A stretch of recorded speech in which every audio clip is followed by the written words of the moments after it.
Welcome to the online class dear student. ಇವತ್ತು ಈ ವಿಡಿಯೋನಲ್ಲಿ ನಾನು ಪ್ರೀವಿಯಸ್ ಇಯರ್ ಕ್ವಶನ್ ಪೇಪರನ್ನು ಡಿಸ್ಕಷನ್ ಮಾಡೋಣ. ಸೊ ಪ್ರೀವಿಯಸ್ ವಿಡಿಯೋನಲ್ಲಿ ನಾನು ಪ್ರಾಕ್ಟಿಕಲ್ ಪಾರ್ಟನ್ನು ಡಿಸ್ಕಷನ್ ಮಾಡಿದ್ದೇನೆ. ಸೊ ಈ ಒಂದು ವಿಡಿಯೋದಲ್ಲಿ ನಾನು ಥಿಯರಿ ಪಾರ್ಟ್ನ ಎಕ್ಸ್ಪ್ಲೇನ್ ಮಾಡ್ತೀನಿ. 2018 ಮ್ಯಾಂಗ್ಳೂರ್ ಯೂನಿವರ್ಸಿಟಿ BCom 6th ಸೆಮಿಸ್ಟರಿಗೆ ಇರುವಂಥ GST ಪೇಪರ್ ಕ್ವಶನ್ ಪೇಪರನ್ನು ಇಲ್ಲಿ ಡಿಸ್ಕಷನ್ ಮಾಡೋಣ. Okay, so I am Soumya E, assistant professor, department of commerce, Shri Kalavara Varadaraj M Shetty, government first grade college, Koteshwar, Kundapur.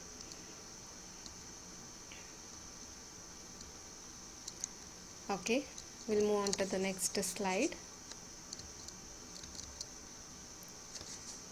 1 minute. Yes. So 2018 ಅಲ್ಲಿ 6 marks question. What is GST? State the types of GST. So ಇದು very important and basic concept. ನೀವು business taxation, GST and custom duty ಚಾಪ್ಟರಲ್ಲಿ ಈ ಒಂದು ಟಾಪಿಕನ್ನು compulsory ನೀವು ಅರ್ಥ ಮಾಡಿಕೊಳ್ಳೇಬೇಕು. Okay, so first meaning of GST ನೋಡೋಣ.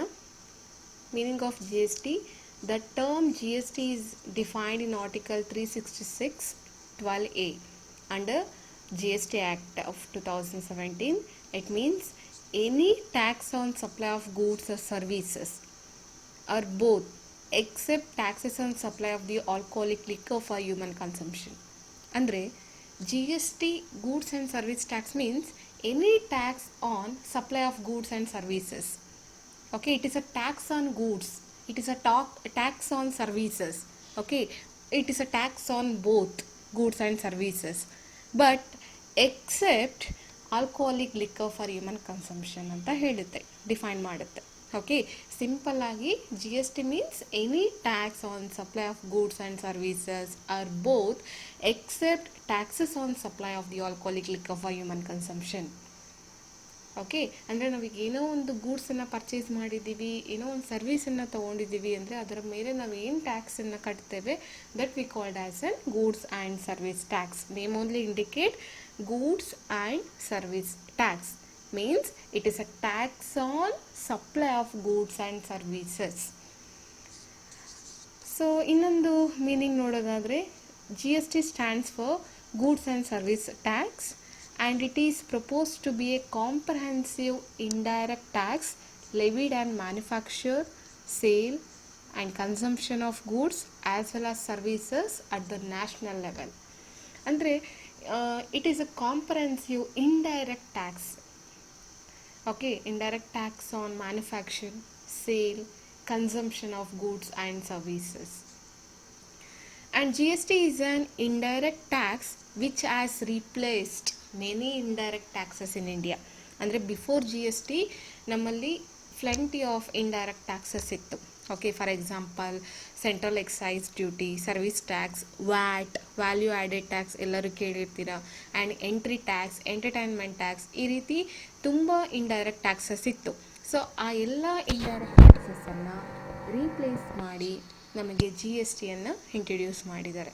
ಓಕೆ, ಸೊ ಓವರಾಲ್ ಆಗಿ ಹೇಳೋದಾದರೆ goods and service tax it is an indirect tax which was replaced indirect taxes in India, and it is a tax on supply of goods and services or both except taxes on supply of goods supply of the alcoholic liquor for human consumption. ಅಂದರೆ ನಾವೇನು ಗೂಡ್ಸನ್ನು purchase ಮಾಡ್ತೀವಿ, ಏನು ಸರ್ವೀಸಸ್ನ ತೊಗೊಳ್ತೀವಿ, ಅದಕ್ಕೆ ನಾವೇನು tax pay ಮಾಡ್ತೀವಲ್ಲ that we called as an goods and service tax. So ಇನ್ನೂ meaning ನಿಮಗೆ ತುಂಬ ಕ್ಲಿಯರಾಗಿ ಅರ್ಥ ಆಗಬೇಕಾದ್ರೆ ಒಂದು ಡೆಫಿನೇಷನ್ ಇದೆ. Goods and service tax is A comprehensive multi stage destination based tax that will be levied on every value addition. Okay, goods and service tax is a destination based tax. ಅಂದರೆ before GST ನಾವೇನಾದರೂ ಟ್ಯಾಕ್ಸನ್ನು pay ಮಾಡಿದ್ರೆ ಆ tax ಎಲ್ಲಿಗೆ ಹೋಗ್ತಾಯಿತ್ತು ಅಂದರೆ manufacturing ಸ್ಟೇಟ್ಗೆ ಹೋಗ್ತಾಯಿತ್ತು. ಆಯಿತಾ, ಈಗ ಕರ್ನಾಟಕದಲ್ಲಿ goods manufacture ಆಗಿದೆ, ಕೇರಳದಲ್ಲಿ ಸೇಲ್ ಮಾಡ್ತಾ ಇದ್ದಾರೆ ಅಂದರೆ ಕರ್ನಾಟಕಕ್ಕೆ ಟ್ಯಾಕ್ಸ್ ಹೋಗ್ತಾಯಿತ್ತು, ಅದು ಬಿಫೋರ್ GST. ಬಟ್ ಈಗ GST it is a destination based tax. ಅಂದರೆ the tax will go to the ಎಲ್ಲಿ ಗೂಡ್ಸ್ ಆ್ಯಂಡ್ ಸರ್ವೀಸಸ್ ಸೇಲ್ ಆಗುತ್ತೆ ಅಲ್ಲಿಗೆ ಹೋಗುತ್ತೆ. ಅಂದರೆ ಕರ್ನಾಟಕದಲ್ಲಿ ಮ್ಯಾನುಫ್ಯಾಕ್ಚರ್ ಆಗಿ ಕೇರಳದಲ್ಲಿ ಸೇಲ್ ಆಗಿದೆ ಅಂದರೆ the tax will go to the Kerala. And multi stage ಅಂದರೆ ಬೈಯಿಂಗ್ ರಾ ಮೆಟೀರಿಯಲ್, ಮ್ಯಾನುಫ್ಯಾಕ್ಚರ್ ಅಂದರೆ ಒಂದೊಂದು ಪ್ರೋಸೆಸ್ಸಲ್ಲೂ ಕೂಡ ನಾವು ಈ ಟ್ಯಾಕ್ಸನ್ನು ಕಾಣ್ಬೋದು. ಮತ್ತು value addition. Okay, so first flour and sugar ಅದಕ್ಕೆ ವ್ಯಾಲ್ಯೂ ಅಡಿಟ್ ಮಾಡಿ ಅದು ಬಿಸ್ಕೆಟ್ಸ್ ಮಾಡ್ತಾರೆ, ಮತ್ತು ಅದಕ್ಕೆ ಲೇಬಲಿಂಗ್ ಕೊಡಬೇಕಾದ್ರೆ ವ್ಯಾಲ್ಯೂ ಅಡಿಷನ್ ಮಾಡ್ತಾರೆ. ಆ್ಯಂಡ್ ಡೆಸ್ಟಿನೇಷನ್ ಬೇಸ್ಡ್, ನಾನು ನಿಮ್ಗೆ ಆಲ್ರೆಡಿ ಹೇಳಿದಾಗೆ ಗುಜರಾತಲ್ಲಿ ಇಲ್ಲಿ ನೋಡಿ ಗುಜರಾತ್ ಮತ್ತು ಮಹಾರಾಷ್ಟ್ರ ಇದೆ. ಗುಜರಾತಲ್ಲಿ ಮ್ಯಾನುಫ್ಯಾಕ್ಚರ್ ಆಗಿದೆ, ಅದು ಮಹಾರಾಷ್ಟ್ರದಲ್ಲಿ ಸೇಲ್ ಆಗಿದೆ ಅಂದರೆ tax will go to Maharashtra. Okay, very simple.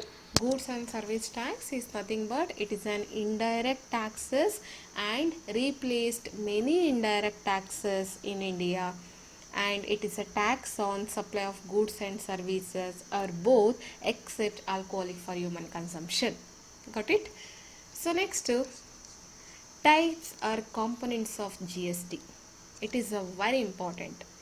Okay, ಈ ಜಿ ಎಸ್ ಟಿಯಲ್ಲಿ ಕಾಂಪೊನೆಂಟ್ಸ್ ಯಾವ್ದ್ಯಾವ್ದಿದೆ ಅಂತ, main C G S T, S G S T bar U T G S T and I G S T. Okay, so 3 divide ಮಾಡ್ತೀವಿ, ಅಥವಾ U T G S ಟಿನ ಸಪ್ರೇಟಾಗಿ ನಾವು ತೋರಿಸೋದಿದ್ರೆ 4 ಡಿವೈಡ್ ಆಗಿ ಮಾಡ್ತೇವೆ. Okay, C G S T ಅಂದರೆ central goods and service tax. It is levied and collected by the central government. It is levied by the central government. And C G S T ಯಾವಾಗ ತೊಗೊಳ್ತಾರೆ ಅಂದರೆ it is applicable to intra state supply of goods and services. Intra ಅಂದರೆ within state. ನಾನು ನಿಮಗೆ concept ಅರ್ಥ ಮಾಡ್ಕೊಡ್ತೀನಿ ನೋಡಿ. ಕರ್ನಾಟಕದಲ್ಲಿ ಈಗ ಒಂದು ಪೆನ್ ಮ್ಯಾನುಫ್ಯಾಕ್ಚರ್ ಆಗಿದೆ, ಕರ್ನಾಟಕದಲ್ಲಿ ಮ್ಯಾನುಫ್ಯಾಕ್ಚರ್ ಆಗಿದೆ ಮತ್ತು ಕರ್ನಾಟಕದಲ್ಲೇ ಸೇಲ್ ಆಗಿದೆ. ಅದನ್ನು ನಾವು intra state supply of goods and services ಅಂತೀವಿ. ಅಂದರೆ within state supply of goods and services. ಕರ್ನಾಟಕದಲ್ಲೇ ಸೇಲ್ ಆಗಿದೆ, ಕರ್ನಾಟಕದಲ್ಲೇ ಮ್ಯಾನುಫ್ಯಾಕ್ಚರ್ ಆಗಿದೆ, ಕರ್ನಾಟಕದಲ್ಲೇ ಸೇಲ್ ಆಗ್ತಿದೆ. ಆ ಒಂದು ಸಿಚುಯೇಷನಲ್ಲಿ ಟ್ಯಾಕ್ಸನ್ನು ಯಾರು ಕಲೆಕ್ಟ್ ಮಾಡ್ಕೊತಾರೆ ಅಂದರೆ 50% ಸೆಂಟ್ರಲ್ ಗೌರ್ಮೆಂಟ್ಗೆ ಹೋಗುತ್ತೆ, ಇನ್ನು 50% ಸ್ಟೇಟ್ ಗೌರ್ಮೆಂಟ್ಗೆ ಹೋಗುತ್ತೆ. ಅಂದರೆ ಈಗ ಒಂದು ಪೆನ್ನಿಗೆ ಒಂದು 1 ರೂಪಿ ನಾನು ಟ್ಯಾಕ್ಸನ್ನು ಕಟ್ಟಿದ್ದೀನಿ ಅಂದರೆ ಆ 1 ರೂಪಿಯಲ್ಲಿ 50 paisa will go to C G S T ಅಂದರೆ central government, and 50 paisa will go to state government. That we called as an S G S T. ಆಯಿತಾ? ಎಸ್ ಜಿ ಎಸ್ ಟಿ ಕೂಡ it is levied by the state government. It is applicable to intra state supply of goods and services. ಅದೇ ಇಲ್ಲಿ U T G S T ಅಂತ ಇರುತ್ತೆ, union territory goods and service tax. ಅಂದರೆ union territories ಇದೆಯಲ್ಲ, ಅಲ್ಲಿ ಏನಾದರೂ transactions ಆದರೆ ಅದನ್ನು U T G S T ಅಂತ ಹೇಳ್ತೀವಿ. ಅಂದರೆ ಒಂದೇ ಸ್ಟೇಟಲ್ಲಿ ಮ್ಯಾನುಫ್ಯಾಕ್ಚರ್ ಆಗಿ ಅಲ್ಲೇ ಸೇಲ್ ಆದರೆ ಅದನ್ನು intra state supply of goods and services ಅಂತ ಕರಿತೀವಿ. ಆ intra state supply of goods and services ಆಗಿದೆ ಅಂದರೆ ಟ್ಯಾಕ್ಸು 2 ರೀತಿ, ಅಂದರೆ ಡ್ಯುಯಲ್ ಕಾನ್ಸೆಪ್ಟ್ ಅಂತ ಹೇಳ್ತೀವಿ ಜಿ ಎಸ್ ಟಿನ. ಅಂದರೆ ಸೆಂಟ್ರಲ್ ಗೌರ್ಮೆಂಟ್ಗೂ ಹೋಗುತ್ತೆ, ಸ್ಟೇಟ್ ಗೌರ್ಮೆಂಟ್ಗೂ ಹೋಗುತ್ತೆ. Okay, the tax will go to central government and state government simultaneously. ಆಯಿತಾ? ನನಗೆ 1 ರೂಪಿ ನಾನು ಟ್ಯಾಕ್ಸ್ ಕಟ್ತಾ ಇದ್ದೀನಿ ಅಂದರೆ 50 paisa go to central government and 50 paisa go to state government. Okay, central ಗೌರ್ಮೆಂಟ್ಗೆ ಹೋದರೆ ಅದನ್ನು central goods and service tax ಅಂತ ಹೇಳ್ತೀವಿ, ಸ್ಟೇಟ್ ಗೌರ್ಮೆಂಟ್ಗೆ ಹೋಗೋದನ್ನು state goods and service tax ಅಂತ ಹೇಳ್ತೀವಿ. And next one is integrated goods and service tax ಅಂದರೆ I G S T. It is very important. Okay, it is levied by central government. Okay, and it's applicable to intra state supply of goods and services. Sorry, ಇಲ್ಲಿ actually spelling wrong ಆಗಿದೆ. ಏನಂದರೆ it is not intra, inter. Okay, make it correction. This is inter. Otherwise you will get time. Wait 5 minutes. Okay, ನಾನು ಇದು correct ಮಾಡಿದೆ. Inter state supply of goods and services ಅಂದರೆ ಕರ್ನಾಟಕದಲ್ಲಿ manufacture ಆಗಿದೆ, ಕೇರಳದಲ್ಲಿ sale ಮಾಡ್ತಾ ಇದ್ದೀವಿ ಅಂದರೆ ಆ ಒಂದು ಟ್ರಾನ್ಸಾಕ್ಷನ್ನ ನಾವೇನಂತ ಹೇಳ್ತೀವಿ, inter state supply of goods and services ಅಂತ ಹೇಳ್ತೀವಿ. Inter state supply of goods and services ಇದ್ದಾಗ the tax is collected by central government. So ಅದನ್ನು ನಾವು I G S T, integrated goods and service tax ಅಂತ ಹೇಳ್ತೀವಿ. ಇದು components. ಅರ್ಥ ಆಗಿದೆ ಅಂತ ಅಂದ್ಕೊಂಡಿದ್ದೀನಿ. ಸೊ ನೆಕ್ಸ್ಟ್ ಕ್ವಶನ್, ಇದು ಕೂಡ 6 ಮಾರ್ಕ್ಸಿಗೆ ಕೇಳಿದ್ದಾರೆ 2018ನಲ್ಲಿ. What are the persons liable for registration under G S T? ಅಂದರೆ ಜಿ ಎಸ್ ಟಿಯಲ್ಲಿ ರಿಜಿಸ್ಟ್ರೇಷನ್ ಆಗಬೇಕಾದ್ರೆ ಯಾರ ಪರ್ಸನ್ನು ಲಯಬಲ್ ಇದ್ದಾರೆ, ಯಾರ್ಯಾರು ಜಿ ಎಸ್ ಟಿಯಲ್ಲಿ ರಿಜಿಸ್ಟ್ರೇಷನ್ ಆಗಬೇಕು, ಇದು ಕೂಡ ವೆರಿ ಇಂಪಾರ್ಟೆಂಟ್ ಕ್ವಶನ್. ನಾನು ಆಲ್ರೆಡಿ ಕ್ಲಾಸಲ್ಲಿ ಇದನ್ನೆಲ್ಲ ಎಕ್ಸ್ಪ್ಲೈನ್ ಮಾಡಿದ್ದೀನಿ, ಬಟ್ ಇದು ಕ್ವಶನ್ ಪೇಪರ್ ಡಿಸ್ಕಷನ್ ಮಾಡ್ತಾ ಇರೋದನ್ನು ಒನ್ಸ್ ರಿವಿಷನ್ ಮಾಡಿದಾಗ ಆಗುತ್ತೆ ನಿಮಗೆ. Okay, what are the persons liable for registration under G S T? Okay, in term of section 24, read with section 22, following persons are required to be registered under GST Act. ಯಾರ್ಯಾರು register ಆಗಬೇಕು ಅಂದರೆ, ಒಂದು, every supplier shall be liable to be registered under the GST in the state from where he makes a taxable supply of goods and services if his aggregate turnover in financial year exceed the threshold limit. ಅಂದರೆ every supplier shall be liable to be registered under GST if is aggregate turnover is exceed the threshold limit. Okay, aggregate turn over ಏನಾದರೂ 40 lakh ಗಿಂತ ಜಾಸ್ತಿ ಇದ್ದರೆ ಅವರು liable ಆಗ್ತಾರೆ. ಮತ್ತು special category States ಅಂತ ಬರುತ್ತೆ, ಅಸ್ಸಾಂ, ನಾಗಾಲ್ಯಾಂಡ್, ಮಿಜೋರಾಮ್, ಈ ರೀತಿ ಸ್ಪೆಷಲ್ ಕ್ಯಾಟಗರಿ ಸ್ಟೇಟ್ಗಾದರೆ 20 lakhs ಥ್ರೆಸ್ಹೋಲ್ಡ್ ಲಿಮಿಟ್. ಓಕೆ, ಆ 40 lakhsಗಿಂತ ಹೆಚ್ಚು ಟರ್ನ್ ಓವರ್ ಆಗಿದೆ ಆ ಫೈನಾನ್ಷಿಯಲ್ ಇಯರಲ್ಲಿ ಅಂದರೆ ಅವರು ಕಂಪಲ್ಸರಿ ಏನಾಗಬೇಕು, ರಿಜಿಸ್ಟ್ರೇಷನ್ ಆಗಬೇಕು. ಅಂದರೆ every supplier shall be liable to be registered under CGST ಅಥವಾ GST if is aggregate turnover exceeds the threshold limit. And second, casual taxable person. Okay, so no threshold limit. ಈಗ casual taxable person must be registered under GST. And non-resident taxable person, okay, is also must be registered under GST. And person making any interstate taxable supply. ಆಯಿತಾ, ಈಗ interstate ಏನಾದರೂ ಟ್ರಾನ್ಸಾಕ್ಷನ್ನ ಮಾಡ್ತಾ ಇದ್ದಾರೆ ಅಂದರೆ ಅವರು ಕೂಡ compulsory GSTಯಲ್ಲಿ registration ಆಗಲೇಬೇಕು. ಆಯಿತಾ, ಅವ್ರಿಗೆ ಎಂಥ ಲಿಮಿಟ್ ಇಲ್ಲ ಅಂದರೂ ಕೂಡ ಅವರು ಇಂಟರ್ಸ್ಟೇಟ್ ಸಪ್ಲೈ ಮಾಡ್ತಾ ಇದ್ದಾರೆ ಅಂದರೆ ಈ must registered. And person who are required to pay tax under reverse charge mechanism. ನಾನು ಆಲ್ರೆಡಿ ಕ್ಲಾಸಲ್ಲಿ ತುಂಬ ಸಲ ಹೇಳಿದ್ದೀನಿ. ರಿವರ್ಸ್ ಚಾರ್ಜ್ ಮೆಕ್ಯಾನಿಸಮ್ ಅಂದರೆ, ಈಗ ಫಾರ್ ಎಕ್ಸಾಂಪಲ್ ಟ್ಯಾಕ್ಸನ್ನು ಯಾರು ಪೇ ಮಾಡ್ತೀವಿ, ಆ್ಯಕ್ಚುಲಿ ನಾವು ಕನ್ಸ್ಯೂಮರೇ ಅಲ್ಟಿಮೇಟಾಗಿ ಪೇ ಮಾಡೋದು, ಬಟ್ ಟ್ಯಾಕ್ಸ್ ಗೌರ್ಮೆಂಟ್ಗೆ ಯಾರು ಪೇ ಮಾಡ್ತಾರೆ ಅಂದರೆ at the time of sale, ಯಾರು ಸೇಲ್ ಮಾಡ್ತಾರೆ ಅವರು ಟ್ಯಾಕ್ಸನ್ನು ಪೇ ಮಾಡುವಂಥದ್ದು. ಈಗ ಫಾರ್ ಎಕ್ಸಾಂಪಲ್ ಅಗ್ರಿಕಲ್ಚರಲ್ಲಿ ಈಗ ಕ್ಯಾಶ್ಯೂ ನಟ್ಟನ್ನು ಪರ್ಚೇಸ್ ಮಾಡಿದ್ದೀವಿ ಅಂದ್ಕೊಡಿ, ಅಥವಾ ಏನೋ ಒಂದು ಅಗ್ರಿಕಲ್ಚರಿಂದ ಒಂದು ವೆಜಿಟೇಬಲ್ಸ್ನ ಪರ್ಚೇಸ್ ಮಾಡಿದ್ದೀವಿ. ಸೊ ಆ ಫಾರ್ಮರ್ ಯಾವುದೇ ರೀತಿ ರಿಜಿಸ್ಟ್ರೇಷನ್ ಆಗಿರೋದಿಲ್ಲ. ಅನ್ ದಟ್ ಟೈಮ್ ಅವನು ಗೌರ್ಮೆಂಟ್ಗೆ ಟ್ಯಾಕ್ಸನ್ನು ಪೇ ಮಾಡೋದಿಲ್ಲ. ಆಗ ಪರ್ಚೇಸ್ ಯಾರು ಮಾಡ್ತಾರೆ ಅವರು ಟ್ಯಾಕ್ಸನ್ನು ಪೇ ಮಾಡಬೇಕಾಗುತ್ತೆ. ಅದನ್ನು ರಿವರ್ಸ್ ಚಾರ್ಜ್ ಮೆಕ್ಯಾನಿಸಮ್ ಅಂತ ಹೇಳ್ತೀವಿ. ಓಕೆ, ಅವರು ಕೂಡ ಕಂಪಲ್ಸರಿ ರಿಜಿಸ್ಟ್ರೇಷನ್ ಆಗಬೇಕು. And person who are required deduct tax at source and tax collected at source, so ಇವರು ಕೂಡ ರಿಜಿಸ್ಟ್ರೇಷನ್ ಆಗಿರಬೇಕು. And person who make a taxable supply of goods or services on behalf of other taxable person. Okay, ಬೇರೊಬ್ಬ taxable person ಬದಲಾಗಿ ಯಾರಾದರೂ goods ಸರ್ವಿಸಸ್ನ supply ಮಾಡ್ತಿದ್ರೆ ಅವರು ಕೂಡ registration ಆಗಬೇಕು. ಮತ್ತು ಇನ್ಪುಟ್ ಸರ್ವಿಸ್ ಡಿಸ್ಟ್ರಿಬ್ಯೂಟರ್ ಅಂತ ಇರ್ತಾರೆ, ಸೊ ಇವರು ಕೂಡ. And UN bodies and embassies is also must and should registered under GST. And every commerce operator ಅಥವಾ ಆನ್ಲೈನ್ ಸಪ್ಲೈಯರ್ ಮತ್ತು every person supplying online information and database access and such other person or class of person as may be notified by the government on the recommendations of the council. Okay, so ಇವರೆಲ್ಲರೂ ಕೂಡ must and should registration ಆಗಲೇಬೇಕು. And next question, write a note on documentary requirements for claiming input tax credit. Okay, input tax ಕ್ರೆಡಿಟನ್ನು claim ಮಾಡ್ಕೊಬೇಕಾದ್ರೆ ಏನೇನು document ಬೇಕಾಗುತ್ತೆ, what are the document require for claiming input tax credit. Okay, so ನಾವೇನಾದರೂ ಒಂದು ಬೆನಿಫಿಟನ್ನು ತೊಗೊಬೇಕಾದ್ರೆ we need submit certain documents. ಅದೇ ರೀತಿ ಇನ್ಪುಟ್ ಟ್ಯಾಕ್ಸ್ ಕ್ರೆಡಿಟನ್ನು ತೊಗೊಬೇಕಾದ್ರೆ ಕೆಲವೊಂದು ಡಾಕ್ಯುಮೆಂಟ್ನ ಸಬ್ಮಿಟ್ ಮಾಡಬೇಕಾಗತ್ತೆ. ಅದರ ಲೀಸ್ಟ್ ಇಲ್ಲಿದೆ ನೋಡಿ. ಟ್ಯಾಕ್ಸ್ ಪೇಯಿಂಗ್ ಡಾಕ್ಯುಮೆಂಟ್ ಅಂದರೆ ಇನ್ಪುಟ್ ಟ್ಯಾಕ್ಸ್ ಕ್ರೆಡಿಟ್ ಯಾವಾಗ ಸಿಗುತ್ತೆ, ಈಗ ನಾನೇನಾದರೂ ಪರ್ಚೇಸ್ ಮಾಡಿದ್ದೀನಿ ಅಂದರೆ ಪರ್ಚೇಸ್ ಮಾಡಬೇಕಾದ್ರೆ ನಾನು ಟ್ಯಾಕ್ಸ್ ಪೇ ಮಾಡಿರ್ತೀನಿ.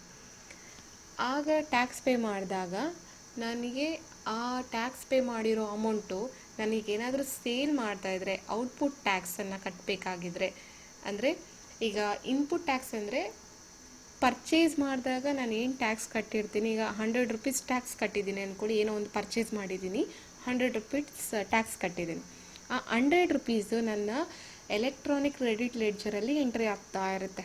ಓಕೆ, ಪರ್ಚೇಸ್ ಮಾಡಿದಾಗ ನಾವೇನು ಟ್ಯಾಕ್ಸ್ ಕಟ್ತೀವಿ ನಮ್ಮ ಎಲೆಕ್ಟ್ರಾನಿಕ್ ಕ್ರೆಡಿಟ್ ಲೆಡ್ಜರಲ್ಲಿ ಎಂಟ್ರಿ ಆಗುತ್ತೆ. ಯಾವ್ಯಾವುದು ಇನ್ಪುಟ್ ಟ್ಯಾಕ್ಸ್ ಕ್ರೆಡಿಟ್ ತೊಗೊಳ್ಲಿಕ್ಕೆ ಎಲಿಜಿಬಲ್ ಇದೆ ಅಂಥದ್ದು. ಸೊ ನಾನು ಈಗೇನೋ ಒಂದು ಸೇಲ್ ಮಾಡ್ತಾಯಿದ್ದೀನಿ. ಸೇಲ್ ಮಾಡಬೇಕಾದ್ರೆ ಈಗ ನಾನು ಏನು ಟ್ಯಾಕ್ಸ್ ಬರುತ್ತೆ ಅದನ್ನು ನಾನು ಪರ್ಚೇಸ್ ಮಾಡಿದಾಗ ಈ 100 ರುಪೀಸ್ ಇದೆಯಲ್ಲ ಅದನ್ನು ಅಡ್ವಾಂಟೇಜ್ ತೊಗೊಬೋದು. ಔಟ್ಪುಟ್ ಟ್ಯಾಕ್ಸ್ ಕಟ್ಟಬೇಕಾದ್ರೆ 100 ರುಪೀಸ್ನ ನಾನು ಕ್ಲೈಮ್ ಮಾಡ್ಕೊಬೋದು, ಅಂದರೆ ಲೆಸ್ ಮಾಡ್ಕೊಬೋದು.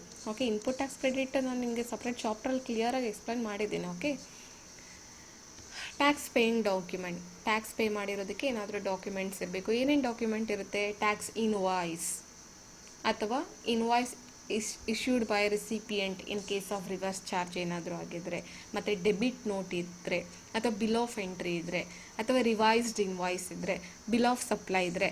ಸೊ ಇದರಲ್ಲಿ ಯಾವುದಾದ್ರೂ ಒಂದು ಡಾಕ್ಯುಮೆಂಟನ್ನು ಇಟ್ಕೊಂಡಿರಬೇಕು. ಅಂದರೆ ನಾನು ಟ್ಯಾಕ್ಸ್ ಪೇ ಮಾಡಿದ್ದೀನಿ ಅಂತ ಹೇಳಲಿಕ್ಕೆ ಒಂದು ಡಾಕ್ಯುಮೆಂಟ್. ಮತ್ತು ಈ ಡಾಕ್ಯುಮೆಂಟಲ್ಲಿ the document should consist the following details. ಅಂದರೆ ಈ ಟ್ಯಾಕ್ಸ್ ಇನ್ವಾಯ್ಸ್ ಅಥವಾ debit note, bill of entry ಅಥವಾ bill of supply, whatever document submit ಮಾಡ್ತಾರಲ್ಲ ಅದರಲ್ಲಿ ಇನ್ಫಾರ್ಮೇಷನ್ ಏನೇನು ಇರಬೇಕಂದ್ರೆ, ಒಂದು ಅಮೌಂಟ್ ಆಫ್ ಟ್ಯಾಕ್ಸ್ ಚಾರ್ಜ್ಡ್, ಆಯಿತಾ, ಎಷ್ಟು ಅಮೌಂಟ್ ಟ್ಯಾಕ್ಸ್ ಚಾರ್ಜ್ ಮಾಡಿದ್ದಾರೆ, ಮತ್ತು description of goods and services, ಅಂದರೆ ಆ ಗೂಡ್ಸ್ ಬಗ್ಗೆ ಡಿಸ್ಕ್ರಿಪ್ಷನ್ಸ್, ಅಂದರೆ ಅದರ ಕ್ವಾಲಿಟಿ, ಕ್ವಾಂಟಿಟಿ, ಅಮೌಂಟ್, ರೇಟ್ ಎಲ್ಲವೂ ಇರಬೇಕು. And total value of supply of goods and services, ಮತ್ತು ಆ ಒಂದು ಗೂಡ್ಸ್ ಸರ್ವೀಸಸ್ನ ಟೋಟಲ್ ವ್ಯಾಲ್ಯೂ ಇರಬೇಕು. And GSTIN of the supplier and recipient, ಮತ್ತು ಸಪ್ಲೈಯರ್ ಏನಿದ್ದಾನೆ ಅವನ GSTIN ನಂಬರ್ ಇರಬೇಕು. And place of supply in case of interstate supply, in case of interstate supply ಆಗಿದೆ ಅಂದರೆ ಅದು ಪ್ಲೇಸ್ ಆಫ್ ಸಪ್ಲೈ ಇರಬೇಕು. ಆಯಿತಾ, ಅಂದರೆ document tax invoice, debit note, bill of entry, revised invoice, bill of supply ಇರಬೇಕು. ಈ ಯಾವುದಾದ್ರೂ ಒಂದು ಡಾಕ್ಯುಮೆಂಟ್ ಇದ್ದರೂ ಓಕೆ. ಮತ್ತು ಇದರಲ್ಲಿ ಏನೇನೆಲ್ಲ ಇನ್ಫಾರ್ಮೇಷನ್ಸ್ ಇರಬೇಕಂದ್ರೆ, ಎಷ್ಟು ಟ್ಯಾಕ್ಸ್ ಕಟ್ಟಿದ್ದಾರೆ, ಏನು ಗೂಡ್ಸ್ ಪರ್ಚೇಸ್ ಮಾಡಿದ್ದಾರೆ, ಅದರ ವ್ಯಾಲ್ಯೂ ಎಷ್ಟು, ಮತ್ತು ರಿಸಿಪಿಯೆಂಟ್ ಅವ್ರದ್ದು GSTN ನಂಬರ್ ಎಷ್ಟು, ಮತ್ತು ಇಂಟರ್ಸ್ಟೇಟ್ ಆಗಿದೆ ಅಂದರೆ ಯಾವ ಸ್ಟೇಟ್, ಪ್ಲೇಸ್ ಆಫ್ ಸಪ್ಲೈ, ಎಲ್ಲಿ ಸಪ್ಲೈ ಮಾಡಿದ್ದಾರೆ, ಎಲ್ಲ ಡೀಟೇಲ್ಸ್ ಇರಬೇಕಾಗತ್ತೆ. ಓಕೆ, ಇದು ನಿಮಗೆ 6 ಮಾರ್ಕ್ಸ್ಗೆ ಕೇಳಿದ್ದಾರೆ 2018. Will move on to next question. Explain the benefits of GST, 12 marks question. Actually ನಮ್ಮ ಕಾಮರ್ಸ್ ಸ್ಟೂಡೆಂಟ್ಸ್ ಏನಂದರೆ ಆಲ್ವೇಸ್ ಅವರು ಥಿಯರಿನ ನೆಗ್ಲೆಕ್ಟ್ ಮಾಡ್ತಾರೆ ಅಲ್ಲ. ಸೊ ಎಲ್ಲ ಪ್ರಾಕ್ಟಿಕಲ್ ಒಂದು ಪ್ರಾಬ್ಲಮ್ ಮಾಡಿದ್ರೆ ಒಳ್ಳೆ ಮಾರ್ಕ್ಸ್ ಬರುತ್ತೆ ಅಂತ ಇದು ಮಾಡ್ತಾರೆ. But GST and custom duty ಏನಿದೆ ಇದರಲ್ಲಿ 50% practical, 50% theory also very important. ಅದರಿಂದ ನಾನು ಥಿಯರಿ ಕೂಡ ನಿಮಗೆ ಫೋಕಸ್ ಮಾಡ್ತಾ ಇದ್ದೀನಿ, ನೀವು ಸ್ವಲ್ಪ ನೋಡ್ಕೊಳ್ಳಿ ಅಂತ. ಮತ್ತು ಈ ಕ್ವಶನ್ಸ್ 6 ಮಾರ್ಕ್ಸ್ ಆದರೂ ಬರ್ಬೋದು, 12ಗಾದರೂ ಬರ್ಬೋದು. Some times may ask for 24 marks also. ಆಯಿತಾ, ಸೊ ನಾನು ನಿಮಗೆ ನೋಟ್ಸ್ ಎಲ್ಲ ಕ್ಲೀನಾಗಿ ಕೊಟ್ಟಿದ್ದೇನೆ ಆಲ್ರೆಡಿ. ಇದೆಲ್ಲ ಡಿವೈಡ್ ಮಾಡಿ ಓದ್ಕೊಳ್ಳಿ. ಮತ್ತು ಕ್ಲಾಸಲ್ಲೂ ಕೂಡ ಇದನ್ನು ಎಕ್ಸ್ಪ್ಲೈನ್ ಮಾಡಿದ್ದೇನೆ. GST ಬೆನಿಫಿಟ್ಸನ್ನು ನಾನು 3 ಬ್ರಾಡರ್ ಕ್ಯಾಟಗರಿಯಾಗಿ ಮಾಡ್ತೇನೆ. ಒಂದು ಬೆನಿಫಿಟ್ಸ್ ಟು ದ ಕಂಟ್ರಿಗೆ ಏನೇನೆಲ್ಲ ಬೆನಿಫಿಟ್ಸ್ ಇದೆ, and benefits to the industry or business or company. So ಬಿಸ್ನೆಸ್ಗೆ ಏನು ಬೆನಿಫಿಟ್ಸ್ ಇದೆ GSTಯಿಂದ, and benefits to the ultimate ಕನ್ಸ್ಯೂಮರ್ಗೆ ಏನು ಬೆನಿಫಿಟ್ ಇದೆ ಅಂತ. Okay, first benefits to the country, ಅಂದರೆ ದೇಶಕ್ಕೇನು ಉಪಯೋಗ ಇದೆ GSTಯಿಂದ ಅಂದರೆ, ಒಂದು unified common national market for India. Okay, unified ಅಂದರೆ all over India only one tax, one nation. Okay, and will prevent cascading effect of taxes. ಅಂದರೆ ಬಿಫೋರ್ GST ಏನಾಗ್ತಿತ್ತು, ಟ್ಯಾಕ್ಸ್ ಆನ್ ಟ್ಯಾಕ್ಸ್ ಪೇ ಮಾಡ್ತಾಯಿದ್ರು. ಆಯಿತಾ, ನಿಮಗೆ ಎಕ್ಸ್ಪ್ಲೇನ್ ಮಾಡಿದ್ದೀನಿ what is tax on tax. But GST ಬಂದಿರೋದ್ರಿಂದ it prevent the cascading of taxes as input tax credit will be available across goods and services at every stage of supply. Okay, tax ಕಟ್ಟಿರೋದಕ್ಕೇ ಪುನಃ tax ಕಟ್ಟೋ necessity ಇಲ್ಲ. ಹಾಗೆ harmonisation of laws, procedure and rate of taxes, and it will boost export and manufacturing activity. ಯಾಕೆಂದರೆ ಎಕ್ಸ್ಪೋರ್ಟ್ಗೆ 0 rated ಮಾಡಿದೆ, okay, ಮತ್ತು manufacturing ಆ್ಯಕ್ಟಿವಿಟೀಸನ್ನು ಇನ್ಕ್ರೀಸ್ ಮಾಡಲಿಕ್ಕೆ ಜಿ ಎಸ್ ಟಿ ಒಂದು ನೆರವಾಗಿದೆ. ಬಿಕಾಸ್ ಈಗ only one G S T registration simplify ಆಗಿದೆ. ಮೊದಲಂದರೆ plenty of many of indirect taxes ಇತ್ತು, ಪ್ರತಿ ಹಂತದಲ್ಲೂ ಒಂದೊಂದು ಟ್ಯಾಕ್ಸಲ್ಲಿ ರಿಜಿಸ್ಟ್ರೇಷನ್ ಆಗಬೇಕಿತ್ತು. ಸೊ ಈಗ only one G S T ಇರೋದ್ರಿಂದ ಮತ್ತು ಎಕ್ಸ್ಪೋರ್ಟಿಗೆ 0 ರೇಟ್ ಇರೋದ್ರಿಂದ it will boost the export of the nation. And ultimately it will help in poverty eradications by generating more employment and more financial resources. ಯಾವಾಗ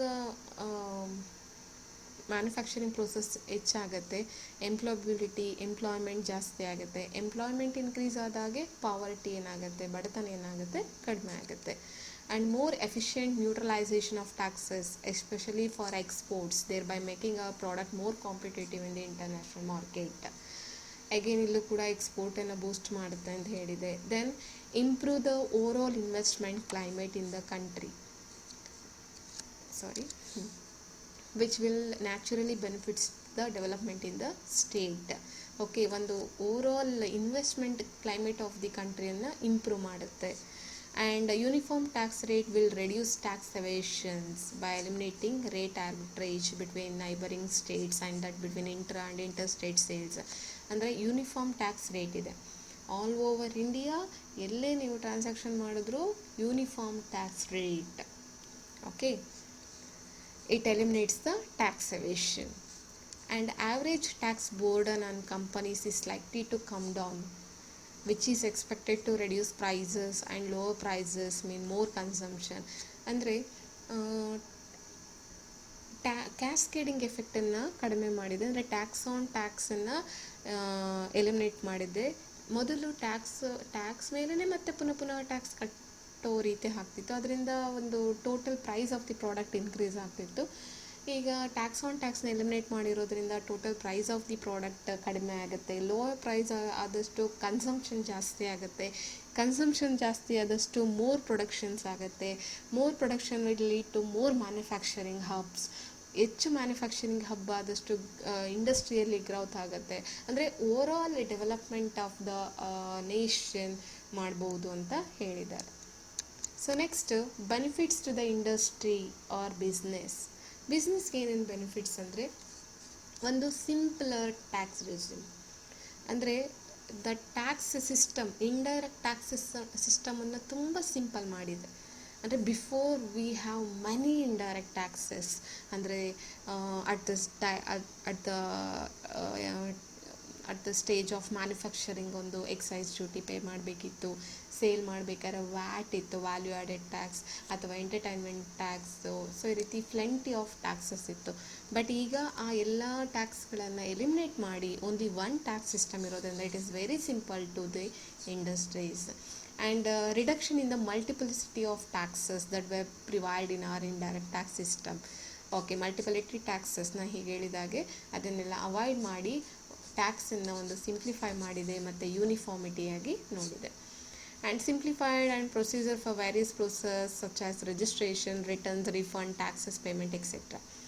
so ನಾನು already ಹೇಳಿದಾಗೆ before G S T ನಾವು ಪ್ರತಿಯೊಂದು indirect ಟ್ಯಾಕ್ಸಸ್ಸಲ್ಲೂ registration ಆಗಬೇಕಿತ್ತು, ಮತ್ತು ಪ್ರತಿಯೊಂದಕ್ಕೂ separate registration, separate refund file, returns file, tax payment ಇತ್ತು. So ಅದೊಂದು ರಿಜಿಡಿಟಿ ಆಗಿತ್ತು. ಬಟ್ ಈಗ ಜಿ ಎಸ್ ಟಿ ಇರೋದ್ರಿಂದ ಓನ್ಲಿ ಸಿಂಗಲ್ ರಿಜಿಸ್ಟ್ರೇಷನ್ ಮತ್ತು ರಿಟರ್ನ್ಸ್, ರಿಫಂಡ್ ಎಲ್ಲ ಥ್ರೂ ಎಲೆಕ್ಟ್ರಾನಿಕ್ ಆಗಿರೋದ್ರಿಂದ it is a very simple and else to business man. And all interaction to be through the common G S T N portal. Okay, ಅಂದರೆ public interventions ತುಂಬ easy ಆಗಿದೆ. ಒಂದು G S T N portal ಹೋದರೆ ಅವರ ಎಲ್ಲ transaction, ಎಷ್ಟು tax ಕಟ್ಟಬೇಕು, ಎಷ್ಟು ರಿಟರ್ನ್ಸ್ ಇದೆ, ಎಲ್ಲವೂ ಕೂಡ ಡಿಜಿಟಲ್ ಆಗಿ ನಮಗೆ ಸಿಗುತ್ತೆ. Will improve environment of compliance as all returns to be filed online, input credit to be verified online. ಅಂದರೆ it encourage more paperless transaction. ಎಲ್ಲವೂ ಆನ್ಲೈನಲ್ಲಿ ಇರೋದ್ರಿಂದ ಇನ್ಫಾರ್ಮೇಷನ್ ಈಸಿಯಾಗಿ ಸಿಗುತ್ತೆ. Common procedure for registration of taxpayer and refund of taxes. Again I will explain. Registration ಮಾಡೋದಿರ್ಬೋದು, refund ಇರ್ಬೋದು, returns ಇರ್ಬೋದು, ಎಲ್ಲವೂ ಕೂಡ ಒಂದು ಕಾಮನ್ ಪ್ರೊಸೀಜರ್ ಆಗಿದೆ. ಅಂದರೆ ಇಂಡಸ್ಟ್ರಿ ಬಿಸ್ನೆಸ್ಗೆ ಮೇಯ್ನಾಗಿ simple tax system, okay, simple registration, simple filing of return, ಮತ್ತು the online system, less paper work, and ultimately benefits to consumer. Of course final ಆಗಿ ಬೆನಿಫಿಟ್ ಕನ್ಸ್ಯೂಮರ್ಗೂ ಕೂಡ ಇದೆ. ಏನಂದರೆ reduce the final price of the goods. Okay, ಯಾವಾಗ price of the goods ಕಡಿಮೆ ಆಗುತ್ತೆ, automatically consumption increase ಆಗುತ್ತೆ. ಕನ್ಸಂಪ್ಷನ್ ಇನ್ಕ್ರೀಸ್ ಆದರೆ ಮ್ಯಾನುಫ್ಯಾಕ್ಚರಿಂಗ್ ಪ್ರೋಸೆಸ್ ಇನ್ಕ್ರೀಸ್ ಆಗುತ್ತೆ. Okay, then uniform prices throughout the country. ಅಂದರೆ ಎಲ್ಲೇ ಹೋದರೂ ಏನೇ ಬೇಕಾದರೂ ಪರ್ಚೇಸ್ ಮಾಡ್ಬೋದು without any fear of tax. ಇಲ್ಲಿ ಈ ಸ್ಟೇಟಲ್ಲಿ ಎಷ್ಟು ಟ್ಯಾಕ್ಸ್ ಇದೆ ಅಥವಾ ಅಲ್ಲಿ ಎಷ್ಟು ಟ್ಯಾಕ್ಸ್ ಇದೆ ಅನ್ನೋ ಒಂದು ಫಿಯರನ್ನು ಬಿಟ್ಟು ಎಲ್ಲಿ ಬೇಕಾದರೂ ಆಲ್ ಓವರ್ ಇಂಡಿಯಾ ನಾವು ಪರ್ಚೇಸ್ ಮಾಡ್ಬೋದು. ದಟ್ ಈಸ್ ಯೂನಿಫಾರ್ಮ್ ಪ್ರೈಸ್ ಇರುತ್ತೆ. And better accessibility of goods and services, it is also one of the benefit to consumer. And eating of corruption, ಮತ್ತು ಕರಪ್ಷನ್ ಅನ್ನೋ ವರ್ಡೇ ಇರಲ್ಲ ಇಲ್ಲಿ.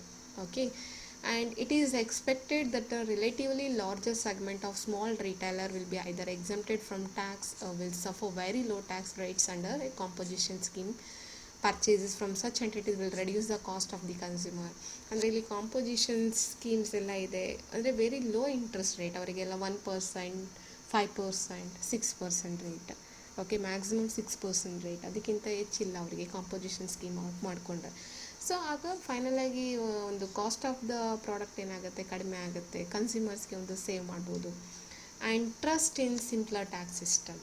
ಅಫ್ಕೋರ್ಸ್ ಕನ್ಸ್ಯೂಮರ್ಗೂ ಕೂಡ ಒಂದು ಸಿಂಪಲ್ ಟ್ಯಾಕ್ಸ್ ಸಿಸ್ಟಮ್ಮು ಒಂದು ಉಪಯೋಗವಾಗಿದೆ. ಓಕೆ, ಇದು ನಿಮಗೆ ಬೆನಿಫಿಟ್ಸ್. ನಾನು ಆಲ್ರೆಡಿ ಹೇಳಿದಾಗೆ ಇದನ್ನು 6 ಮಾರ್ಕ್ಸಿಗಾದರೂ ಕೇಳ್ಬೋದು, 12ಗಾದರೂ ಕೇಳ್ಬೋದು, 24ಗಾದರೂ ಕೇಳ್ಬೋದು. And next question, explain the eligibility and condition for taking input tax credit. Okay, input tax ಕ್ರೆಡಿಟಿಂದ ಆಲ್ರೆಡಿ ಇದೆ ಸೆಕೆಂಡ್ ಕ್ವಶನ್. ನಾನು ಇದ್ರದ್ದು ಸಪ್ರೇಟ್ ವಿಡಿಯೋ ಸೆಂಡ್ ಮಾಡಿದ್ದೀನಿ, ಇನ್ಪುಟ್ ಟ್ಯಾಕ್ಸ್ ಕ್ರೆಡಿಟ್ ನೋಡ್ಕೊಳ್ಳಿ. Eligibility for taking input tax credit. Okay, eligibility and condition for taking ಕೇಳಿದ್ದಾರೆ. Eligibility for taking input tax credit section 16 subsection 1 explain ಮಾಡಿದ್ದಾರೆ. ಏನೇನು eligibility ಇರಬೇಕು input tax credit ತೊಗೊಬೇಕಾದ್ರೆ ಅಂದರೆ, ಒಂದು, every registered person shall be entitled to input tax credit charged on inward supply of goods and services. Inward supply of goods and services is nothing but purchase. ಆಯಿತಾ, ಯಾರೇ ಒಬ್ಬ ವ್ಯಕ್ತಿ registered person ಆಗಿರಬೇಕು, ಈ must be registered under GST, ಅವನಿಗೆ ಮಾತ್ರ input tax credit ಸಿಗುತ್ತೆ. ಆಯಿತಾ, ಈಗ ನಾನು GSTಯಲ್ಲಿ ರಿಜಿಸ್ಟ್ರೇಷನ್ನೇ ಆಗಿಲ್ಲ, ಬಟ್ ಪರ್ಚೇಸ್ ಮಾಡಿದ್ದೀನಿ, ನಾನು ಟ್ಯಾಕ್ಸ್ ಕಟ್ಟಿದ್ದೀನಿ, ನನಗೆ ITC ಕೊಡಿ ಅಂದರೆ ಆಗೋದಿಲ್ಲ. ಅಂದರೆ ರಿಜಿಸ್ಟರ್ಡ್ ಆಗಿರಬೇಕು. ರಿಜಿಸ್ಟರ್ಡ್ ಪರ್ಸನ್ ಏನಾದರೂ ಪರ್ಚೇಸ್ ಮಾಡ್ಕೊಂಡಿದ್ದಾರೆ ಅಂದರೆ ಆ ಒಂದು ಗೂಡ್ಸಿಗೆ ಅಥವಾ ಸರ್ವಿಸಸ್ಗೆ ಇನ್ಪುಟ್ ಟ್ಯಾಕ್ಸ್ ಕ್ರೆಡಿಟ್ ಸಿಗುತ್ತೆ. ಫಸ್ಟೇನು, every registered person shall be entitled to input tax credit charged on inward supply of goods and services. ಅಂದರೆ ಇನ್ಪುಟ್ ಟ್ಯಾಕ್ಸ್ ಕ್ರೆಡಿಟ್ ತೊಗೊಬೇಕಾದ್ರೆ he must be registered. And second, input tax credit will be available on goods and services which are used in the course of or furtherance of the business. ಅಂದರೆ input tax credit ಯಾವುದಕ್ಕೆ ಸಿಗುತ್ತೆ ಅಂದರೆ, ಈಗ ನಾನು for example AC purchase ಮಾಡ್ತೀನಿ ಅಂದ್ಕೊಳ್ಳಿ. ಆ ACಯನ್ನು ಈಗ ನಾನೆಲ್ಲ ಹಾಸ್ಪಿಟಲ್ನಲ್ಲಿ ಇಡ್ತೇನೆ ಅಂದರೆ, ಅಥವಾ ಯಾವುದೋ ಒಂದು ಕಂಪ್ಯೂಟರ್ ಲ್ಯಾಬ್ ಇಟ್ಟಿದ್ದೇನೆ, ಒಂದು ಬಿಸ್ನೆಸ್ಸನ್ನು ನಡೆಸ್ತಾ ಇದ್ದೀನಿ, ಕಂಪ್ಯೂಟರ್ ಲ್ಯಾಬಲ್ಲಿ ಇಟ್ಟಿದ್ದೇನೆ ಅಂದರೆ ಫರ್ದರೆನ್ಸ್ ಬಿಸ್ನೆಸ್ಸಿಗೆ ಅದನ್ನು ಯೂಸ್ ಮಾಡುವಂಥದ್ದಾಗಿರಬೇಕು ಪರ್ಚೇಸ್ ಮಾಡಿದ್ದು, ಅಂಥದ್ದಕ್ಕೆ ಇನ್ಪುಟ್ ಟ್ಯಾಕ್ಸ್ ಕ್ರೆಡಿಟ್ ಸಿಗುತ್ತೆ. ಅಥವಾ AC ಪರ್ಚೇಸ್ ಮಾಡಿ ನಮ್ಮ ಮನೇಲಿ ಹಾಕ್ಕೊಂಡಾಗ ನನಗೆ ಇನ್ಪುಟ್ ಟ್ಯಾಕ್ಸ್ ಕ್ರೆಡಿಟ್ ಸಿಗೋದಿಲ್ಲ.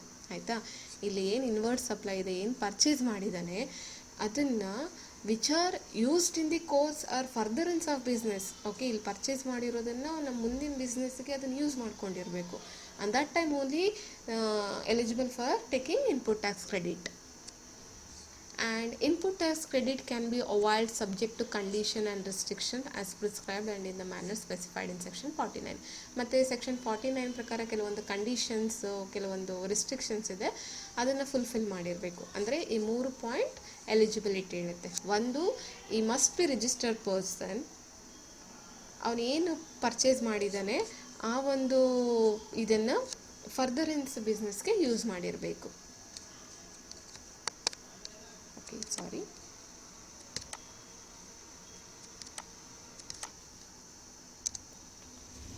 ಓಕೆ,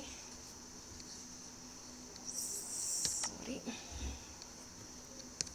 ಓಕೆ, ಸೊ ಇದೇ ಕ್ವಶನಲ್ಲಿ ಎಲಿಜಿಬಿಲಿಟಿ ಆಯಿತು, 3 ಕಂಡೀಷನ್. ಅದ್ರ ಜೊತೆಗೆ conditions for taking input tax credit section 16 subsection 2ನಲ್ಲಿ ಹೇಳುತ್ತೆ. The registered person will be entitle to input tax credit on a supply only if all the following 4 conditions are fulfilled. ಏನು condition ಅಂದರೆ, ಒಂದು, possession of tax paying document ಇರಬೇಕು. ಆಯಿತಾ, tax pay ಮಾಡಿರೋದಕ್ಕೆ ಒಂಥರ document ಇರಬೇಕು. The document may be tax invoice ಅಥವಾ debit note, revised invoice, bill of entry. And ಆ ಡಾಕ್ಯುಮೆಂಟಲ್ಲಿ ಈ ಒಂದು ಇನ್ಫಾರ್ಮೇಷನ್ಸ್ ಇರಬೇಕು. ನಾನು ಇದು ಹಿಂದಿನ ಸ್ಲೈಡಲ್ಲಿ ಆಲ್ರೆಡಿ ಎಕ್ಸ್ಪ್ಲೈನ್ ಮಾಡಿದೆ. ಅಮೌಂಟ್, ಟ್ಯಾಕ್ಸ್ ಎಷ್ಟಿದೆ, ಮತ್ತು ಆ ಗೂಡ್ಸ್ ಆ್ಯಂಡ್ ಸರ್ವಿಸ್ ಡಿಸ್ಕ್ರಿಪ್ಷನ್ ಮತ್ತು ಅದರ ವ್ಯಾಲ್ಯೂ ಎಲ್ಲ ಇರಬೇಕು. ಆಯಿತಾ, ಫಸ್ಟ್ ಕಂಡೀಷನ್ ಏನು, possession of tax paying document, ಅಂದರೆ ಟ್ಯಾಕ್ಸ್ ಪೇ ಮಾಡಿರೋದಕ್ಕೆ ಏನಾದರೂ ಡಾಕ್ಯುಮೆಂಟ್ ಇರಬೇಕು. And second one, the person making input tax credit must have received the goods and services or both. ಅಂದರೆ ಇನ್ಪುಟ್ ಟ್ಯಾಕ್ಸ್ ಕ್ರೆಡಿಟ್ ತೊಗೊಬೇಕಾದ್ರೆ ಅವನು goods ಅಥವಾ ಸರ್ವೀಸಸ್ನ ಏನು ಪರ್ಚೇಸ್ ಮಾಡಿದಾನಲ್ಲ ಅದನ್ನು ರಿಸೀವ್ಡ್ ಮಾಡ್ಕೊಂಡಿರಬೇಕು. And supplier has paid the tax to government on which input tax credit has been claimed in cash or through utilisation of input tax credit. ಮತ್ತು ಆ ಗೂಡ್ಸ್ ಏನು ಪರ್ಚೇಸ್ ಮಾಡಿದ್ನಲ್ಲ ಅದನ್ನು ಟ್ಯಾಕ್ಸನ್ನು ಗೌರ್ಮೆಂಟ್ಗೆ ಪೇ ಮಾಡಿರಬೇಕು. ಆಯಿತಾ, ಫಸ್ಟ್ ಕಂಡೀಷನ್ ಏನು, tax paying document ಇಟ್ಕೊಂಡಿರಬೇಕು. It may be tax invoice, debit note, bill of entry, bill of supply, whatever. ಮತ್ತು ಆ ಒಂದು ಏನು ಪರ್ಚೇಸ್ ಮಾಡಿದ್ದ ಗೂಡ್ಸನ್ನು ರಿಸೀವ್ ಮಾಡ್ಕೊಂಡಿರಬೇಕು. ಮತ್ತು ಟ್ಯಾಕ್ಸನ್ನು ಗೌರ್ಮೆಂಟ್ಗೆ ಪೇಡ್ ಆಗಿರಬೇಕು. And fourth one, the registered person taking the input tax credit must have filed his return under section 39. Okay, returns in file ಮಾಡಿರಬೇಕು under section 39. These are the 4 important conditions. These are the eligibility. Okay, once again brief ಆಗಿ ಹೇಳ್ತೀನಿ ನೋಡಿ. Input tax credit ತೊಗೊಬೇಕಾದ್ರೆ ಅವನಲ್ಲಿ eligible ಏನಾಗಿರ್ಬೇಕಂದ್ರೆ, ಈ must be registered under GST. Okay, registered person ಆಗಿರಬೇಕು.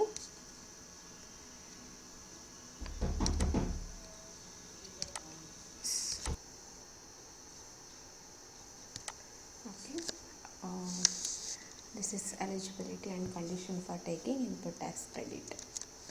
So next, explain the salient features of GST in India. ಇದು ಕೂಡ 2018 24 marks questions ಇದೆ and a very important concept. So number 1, tax incidence. Yes, goods and service tax would be applicable on supply of goods and services as against the present concept of tax on the manufacture of goods, on sale of goods and provision of services. And a tax incidence, ಯಾರಿಗೆ tax ಬರುತ್ತೆ ಅಂದರೆ, it is a tax ಅಥವಾ it would be applicable on supply of goods and services except alcohol for human consumption. And second one, goods and service tax would be a destination based tax as against the present concept of original based tax. ಅಂದರೆ destination based tax ಅಂದರೆ ನಾನು already explain ಮಾಡಿದೆ. So manufacturer state Karnataka ಇದ್ದು ಅದು ಈಗ ತಮಿಳ್ನಾಡಲ್ಲಿ sale ಆಗಿದೆ ಅಂದರೆ the tax will go to the destination based, ಅಂದರೆ the tax will go to the Tamil Nadu. ಅಂದರೆ ಎಲ್ಲಿ ಸೇಲ್ ಆಗುತ್ತೆ ಆ ಸ್ಟೇಟಿಗೆ ಟ್ಯಾಕ್ಸ್ ಹೋಗುತ್ತೆ. ಆದ್ದರಿಂದ ಅದನ್ನು ಡೆಸ್ಟಿನೇಷನ್ ಬೇಸ್ಡ್ ಟ್ಯಾಕ್ಸ್ ಅಂತ ಹೇಳ್ತೀವಿ. ಇದು ಕೂಡ one of the main important features of GST. And GST is a value added tax. Okay, since only the value added at each stage is taxed under GST, it can be termed as value added tax. ಅಂದರೆ before GST ನಾವೇನು ಮಾಡ್ತಾಯಿದ್ವಿ, ಈಗ 100 rupees manufacturing raw material ಅಂದರೆ cost of raw material, ಅದಕ್ಕೆ 10% tax ಅಂದರೆ 110 rupees ಆಯಿತು. ಅದಕ್ಕೆ further process ಮಾಡಿ ಏನಾದರೂ 50 ರುಪೀಸ್ ಆ್ಯಡ್ ಮಾಡಿದ್ದಾರೆ ಅಂದರೆ 160, ಅಂದರೆ 100 rupees raw material cost, 10 rupees tax, 50 rupees value addition, total 160ಗೆ ಎಗೇನ್ 10% ಟ್ಯಾಕ್ಸ್ ಹಾಕ್ತಾಯಿದ್ರು. ಬಟ್ ಇಲ್ಲಿ ವ್ಯಾಲ್ಯೂ ಆ್ಯಡೆಡ್ ಟ್ಯಾಕ್ಸ್ ಅಂದರೆ ಈಗ ರಾ ಮೆಟೀರಿಯಲ್ ಕಾಸ್ಟ್ 100 ರುಪೀಸ್ ಇದೆ, ಈಗ ಅದಕ್ಕೆ 10% ಟ್ಯಾಕ್ಸ್ ಇದೆ ಅಂದರೆ 110 ಆಯಿತು. ನೆಕ್ಸ್ಟು ವ್ಯಾಲ್ಯೂ ಏನು ಆ್ಯಡ್ ಮಾಡ್ತಾರೆ ಆ ಅಮೌಂಟ್ ಮೇಲೆ ಟ್ಯಾಕ್ಸ್ ಹಾಕ್ತಾರೆ. ಅಂದರೆ ಆಲ್ರೆಡಿ ಅಂದರೆ 50 ರುಪೀಸ್ ಮೇಲೆ ಟ್ಯಾಕ್ಸ್ ಹಾಕ್ತಾರೆ, ನಾಟ್ 160 ಮೇಲೆ ಅಲ್ಲ, 50 ರುಪೀಸ್ ಮೇಲೆ ಹಾಕ್ತಾರೆ ಆಯಿತಾ. ಅದರಿಂದ ವ್ಯಾಲ್ಯೂ ಆ್ಯಡೆಡ್ ಟ್ಯಾಕ್ಸ್ ಅಂದರೆ ಪ್ರತಿ ಒಂದು ಸ್ಟೇಜಲ್ಲಿ, ಅಂದರೆ ಮ್ಯಾನುಫ್ಯಾಕ್ಚರಿಂದ ರಿಟೈಲರಿಂದ ಹೋಲ್ಸೇಲರ್, ಈ ರೀತಿ ಒಬ್ಬರಿಂದ ಒಬ್ಬರಿಗೆ ಬರುವಂಥ ಸ್ಟೇಜಲ್ಲಿ ಏನು ಸ್ಟೇಜಲ್ಲಿ ಎಲ್ಲೆಲ್ಲಿ ವ್ಯಾಲ್ಯೂ ಆ್ಯಡ್ ಆಗುತ್ತೆ ಆ ವ್ಯಾಲ್ಯೂ ಆ್ಯಡ್ ಆಗೋದ್ರ ಮೇಲೆ ಟ್ಯಾಕ್ಸನ್ನು ಚಾರ್ಜ್ ಮಾಡ್ತಾರೆ. ಆದ್ದರಿಂದ ಇದನ್ನು GST is a value added tax ಅಂತ ಹೇಳ್ತೀವಿ. And next, no cascading of taxes. GST is a value added tax, so there is no tax on tax or cascading of taxes under GST.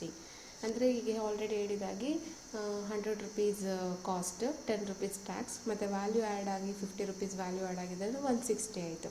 ಅದ್ರ ಮೇಲೆ ಮತ್ತೆ 10% tax ಅಂದರೆ 16 rupees ಆಗ್ತಿತ್ತು. ಆದರೆ ಇದು value addition tax ಆಗಿರೋದ್ರಿಂದ ಟ್ಯಾಕ್ಸ್ ಆನ್ ಟ್ಯಾಕ್ಸನ್ನು ಎಲಿಮಿನೇಟ್ ಮಾಡುತ್ತೆ. That is also one of the main features of GST. And GST does not differentiate between goods and services, and thus two are taxed at a single rate. ಮತ್ತು under GSTಯಲ್ಲಿ goods ಮತ್ತು ಸರ್ವೀಸನ್ನು differentiate ಇಲ್ಲ, ಎರಡೂವನ್ನು equal ಆಗಿ treat ಮಾಡುತ್ತೆ. ಅಂದರೆ first one ಏನು, it is ಅಂದರೆ GST would be applicable on supply of goods and services except alcoholic for human consumption, one of the main features of GST. And second one, GST would be a destination based tax, ಅಂದರೆ the tax will go to the consumption state. ಯಾವ ಸ್ಟೇಟಲ್ಲಿ sale ಆಗುತ್ತೆ, ಎಲ್ಲಿ consumption ಆಗುತ್ತೆ, the tax will go to that state. ಅದನ್ನು destination based ಅಂತೀವಿ. And value addition ಅಥವಾ value added tax ಅಂದರೆ ಟ್ಯಾಕ್ಸ್ ಆನ್ ಟ್ಯಾಕ್ಸನ್ನು ಎಲಿಮಿನೇಟ್ ಮಾಡುತ್ತೆ. ಏನು ವ್ಯಾಲ್ಯೂ ಆ್ಯಡ್ ಆಗುತ್ತೆ ಅದಕ್ಕೆ ಮಾತ್ರ ಟ್ಯಾಕ್ಸನ್ನು ಕಟ್ತೇವೆ. ಆ್ಯಂಡ್ ಕ್ಯಾಸ್ಕೇಡಿಂಗ್ ಎಫೆಕ್ಟ್ ಅಂದರೂ ಕೂಡ ನೋ ಕ್ಯಾಸ್ಕೇಡಿಂಗ್ ಆಫ್ ಟ್ಯಾಕ್ಸಸ್, ಅಂದರೆ ಟ್ಯಾಕ್ಸ್ ಆನ್ ಟ್ಯಾಕ್ಸನ್ನು ಎಲಿಮಿನೇಟ್ ಮಾಡಿದೆ GST. And GST does not differentiate between goods and services. And next feature is dual GST model. So ನಿಮ್ಗೆ ಆಲ್ರೆಡಿ ಎಕ್ಸ್ಪ್ಲೇನ್ ಮಾಡಿದಾಗೆ ಈಗ ಕರ್ನಾಟಕದಲ್ಲಿ ಮ್ಯಾನುಫ್ಯಾಕ್ಚರ್ ಆಗಿದೆ, ಕರ್ನಾಟಕದಲ್ಲೇ sale ಆಗ್ತಿದೆ ಅಂದರೆ ನಾನು ಅದಕ್ಕೆ ಟ್ಯಾಕ್ಸನ್ನು ಕಟ್ತೀನಿ. 1 ರೂಪಿ ಟ್ಯಾಕ್ಸ್ ಕೊಡ್ತಾ ಇದ್ದೀನಿ ಅಂದರೆ the tax will go to simultaneously to CGST and SGST. ಆ 1 ರೂಪಿ 50% CGSTಗೆ ಹೋಗುತ್ತೆ, 50% SGSTಗೆ ಹೋಗುತ್ತೆ. ಅಂದರೆ ಅದನ್ನು ಡ್ಯುಯಲ್ ಮಾಡೆಲ್ ಅಂತ ಹೇಳ್ತೀವಿ. ಓಕೆ, CGST SGST ಸೈಮಲ್ಟೇನಿಯಸ್ಲಿ ಅಲ್ಲಿ ಅಪ್ಲಿಕೇಬಲ್ ಆಗೋದ್ರಿಂದ ಅದನ್ನು ಡ್ಯುಯಲ್ GST ಕಾನ್ಸೆಪ್ಟ್ ಅದ ಮಾಡೆಲ್ ಅಂತ ಹೇಳ್ತೀವಿ. And the CGST and SGST would be applicable to all the transaction of goods and services made for a consideration except the exempted goods and services. And the CGST, SGST, would be applicable on intra-state purchase of goods and services ಅಥವಾ sale of goods and services. Within state ಏನಾಗುತ್ತೆ ಅದಕ್ಕೆ ನಾವು CGST, SGSTಯನ್ನು applicable ಮಾಡ್ಕೊತೀವಿ. And utilisation of levy means the CGST and SGST are to be paid to the accounts of the center and states respectively. ಅಂದರೆ ಆ ಒಂದು collect ಮಾಡಿರೋ ಅಮೌಂಟನ್ನು utilise ಮಾಡ್ಕೊಳ್ಳೋದು centre and state government utilise ಮಾಡಿಕೊಡುತ್ತೆ. Then GST would apply to all goods and services except alcoholic for human consumption. Already ಮೀನಿಂಗಲ್ಲೇ ಹೇಳಿರೋ ಹಾಗೆ GST is an indirect tax. It is applicable to all goods and services but except alcoholic for human consumption. This is also another main feature.